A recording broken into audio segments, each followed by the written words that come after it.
Então, a pergunta que surge muitas vezes é isso aí: quantas medições ou repetições realizar? Essa é uma dúvida. Qual seria o ideal? O ideal, obviamente, seria fazer infinitas medições, muitas medições, porque quanto mais medições a gente realiza, mais próximo do valor verdadeiro nós chegamos da grandeza que a gente está medindo.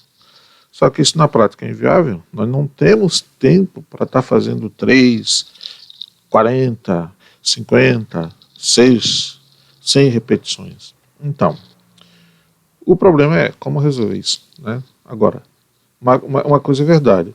Se eu realizo apenas uma medição, como eu estou mostrando ali no mouse, a ideia é que a incerteza desse resultado, a dúvida em cima desse valor medido, ela é praticamente infinita. Por que ela é praticamente infinita? Porque nós só temos um valor, nós não temos onde se apoiar, nós não sabemos se estamos certos, se estamos corretos, se a gente cometeu um erro grosseiro de medição, como diz aqui no segundo parágrafo. Fazendo somente uma medição significa que um engano pode passar completamente despercebido. Que engano é esse aqui que está em vermelho?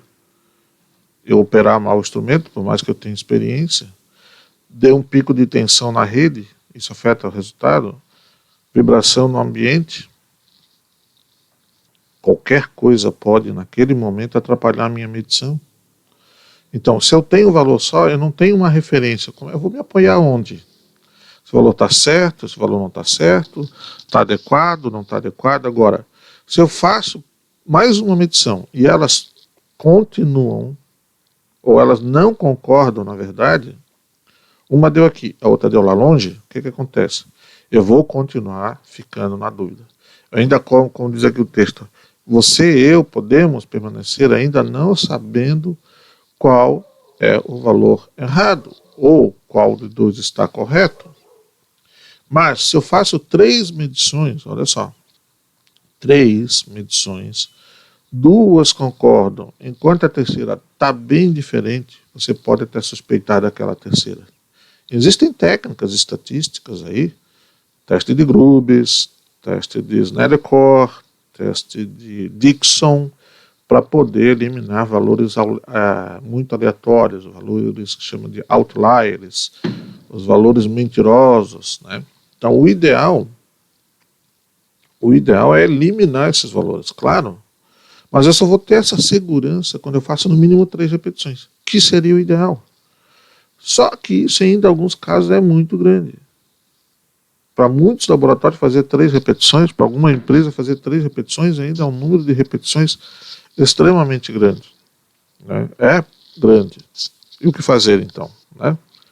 Então, simplesmente para a gente se resguardar de enganos grosseiros, o ideal é poder fazer no mínimo 3 experimentos, que eles chamam de 3 medições, 3 repetições de qualquer medição. Vocês vão ver que isso é em calibração, é um padrão, é um default, como se diz. A maioria das calibrações de equipamentos de medição são feitas realizando-se no mínimo 3 repetições, né? No mínimo. E algumas normas exigem até mais do que isso, ok? Porque isso dá uma segurança um pouquinho mais para quem está executando o trabalho. É uma forma da gente perceber, eventualmente, erros grosseiros nas calibrações.